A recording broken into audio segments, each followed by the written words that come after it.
In the beginning, before time ticked its first second, before galaxies spun or stars were born, there was only God, eternal, unshaken, glorious.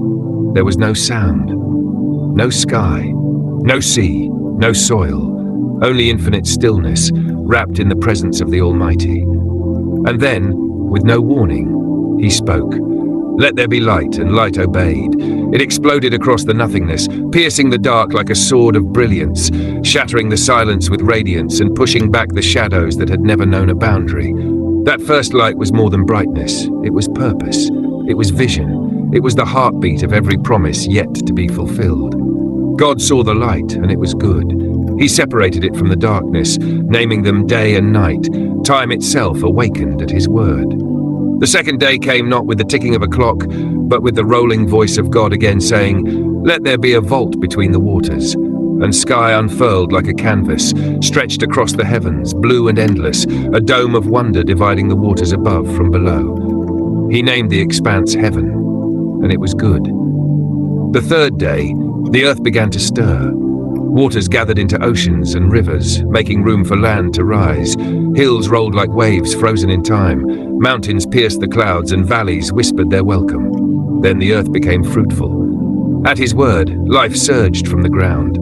Green swept across the land like an orchestra of life. Grasses, shrubs, trees with fruit in their seed, a design of perfect order. Banana groves, olive branches, fig trees dancing in the wind.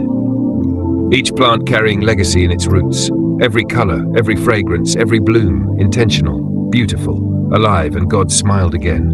It is good.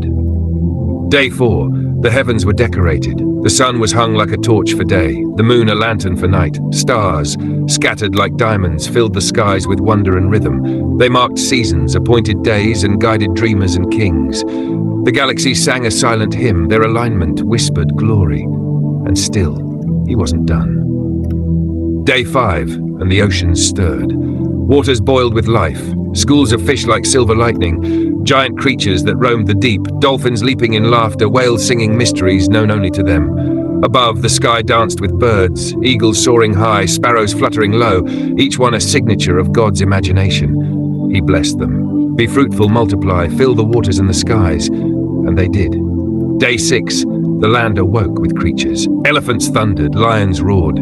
Deer moved like grace on 4 legs. Bears, foxes, ants, and butterflies, from powerful to tiny, each carried purpose and design. But still, the Creator had one more masterpiece. From the dust of the earth, he shaped something different. Not beast, not bird, something in his image.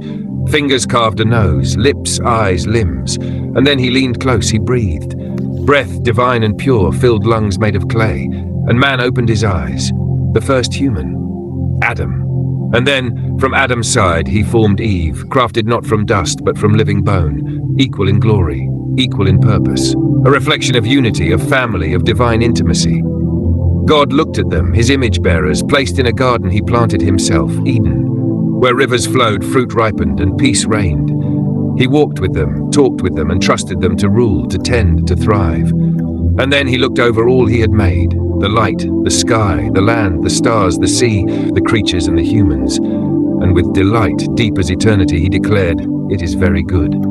But this creation wasn't a one-time act. No, he is still creating, still speaking light into darkness, still separating chaos from peace, still breathing into dust-made dreams. Your life was part of his plan from the beginning. Before your first cry, he wrote your name in the stars. Before your first step, he shaped your path with purpose. You are not an accident. You are not a mistake. You are God's masterpiece.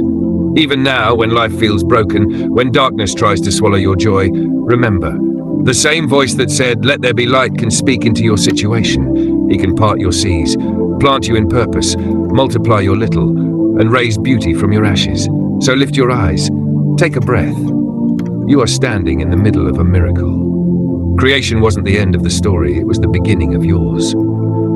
Leave a comment. I am part of God's masterpiece. Share this video with someone who needs a fresh beginning. Subscribe for more life-giving, cinematic Bible stories and spoken word encouragement.